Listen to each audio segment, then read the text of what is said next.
lagi di Bincang Quran bersama dengan para narasumber yang luar biasa. Dan kali ini adalah season yang terakhir, season ketiga.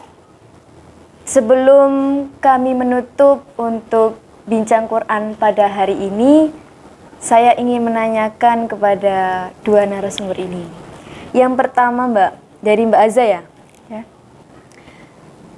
Setelah saya mendengarkan tadi penjelasan Mbak Aza panjang lebar, dalam menghafalkan Al-Quran itu cukup rumit menurut saya. Tapi kalau sudah dijalankan itu menurut Mbak Aza mudah ya, karena kembali lagi ke niat. Nah, kira-kira setelah berusaha berjuang untuk menghafalkan Al-Quran sampai dengan murojaahnya, apa sih yang ingin Mbak Aza persembahkan dalam artian ke siapa gitu? Iya. Jadi untuk dari niat awal juga itu kan aslinya pengen banggain orang tua gitu ya. Jadi auto ke sana, jadi persembahannya ya ke orang tua gitu yang pertama. Terus juga berharap bisa kayak di pengabdian gitu ya, pengabdian entah itu di pesantren atau di masyarakat kayak gitulah. Pokoknya gimana ya? Berusaha pingin manfaat gitu aja ilmunya, udah cukup kayaknya. Amin. Ya. Jadi untuk apa? Kayaknya itu bukan final ya, bukan akhir dari proses kita, itu masih berproses gitu. Jadi malah ya ini yang lebih sesungguhnya perjuangan sesungguhnya yang ketika udah selesai, ketika udah pulang itu mau kayak gimana, itu yang proses yang sesungguhnya gitu. Lebih ke jadi bukan final ini, aslinya malah starting di sini. Kayak gitu. Berarti lebih ke orang tua, kemudian masyarakat. Nah, kalau dari Mbak Ayu, nah ini kan soalnya membicarakan mempersembahkan ini kan ya is something lah ya, sesuatu. Karena something special. Iya. Karena saya sebagai mahasiswa akhir kemarin melakukan skripsi, itu pun di kata persembahan. Iya, di kata persembahan itu ada yang ingin mempersembahkan untuk calon pasangannya. Lah, kira-kira Mbak Ayu apakah juga sama seperti itu? Tahukah dengan Mbak Aza ini sama pendapatnya? Kalau saya sih ya hampir sama sih. Pertama ingin banggain orang tua. Terus yang kedua juga saya ingin lebih mengabdikan diri saya ke Al-Quran gitu aja. Jadi dimanapun saya berada, dimanapun saya tinggal, pokoknya ingin mengabdikan diri di Al-Quran gitu aja. Udah sih, gitu aja. Oh gitu. Alhamdulillah, berarti memang benar-benar ingin ke orang tua ya? Iya. Karena niat awalnya tadi dari dorongan orang tua juga. Kita bisa ngasih apakah ke mereka kayak gitu kan? Kita udah dididik, dirawat, bahkan ya dari kecil ya sampai bisa sampai sekarang ini. Betul ya, otomatis yang pertama ya beliau itu. Yang terakhir, pertanyaan yang terakhir ya Mbak, ini closing statement bagi yang menyaksikan video ini, apa yang ingin disampaikan?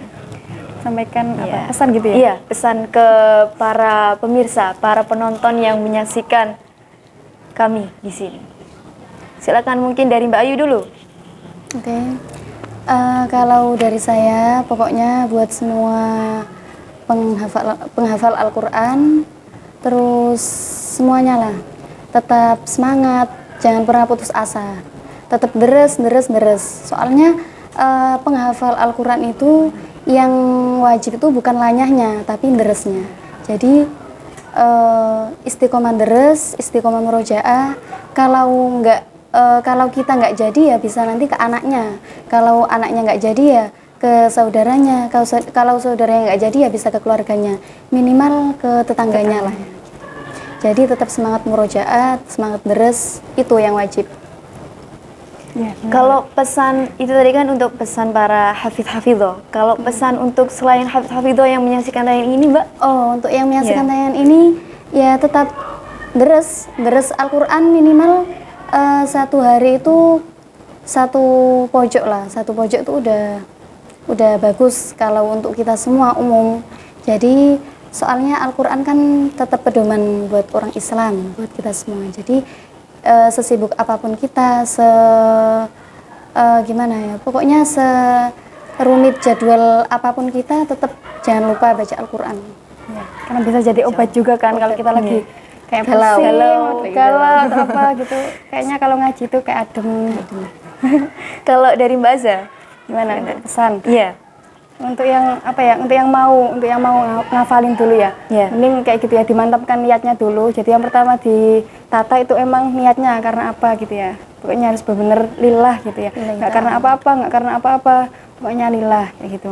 Terus kalau yang udah ngafalin juga apa ya? Tetap bersyukur gitu ya. Jadi apapun yang kita dapatkan, apapun pencapaian kita itu harus tetap kita syukuri kayak gitu. Misal kalau sehari mampunya nambah segini, mampunya nambah misal cuman 1 pojok atau setengah bahkan, itu tetap kita harus bersyukur, kita harus tetap berusaha lagi gitu.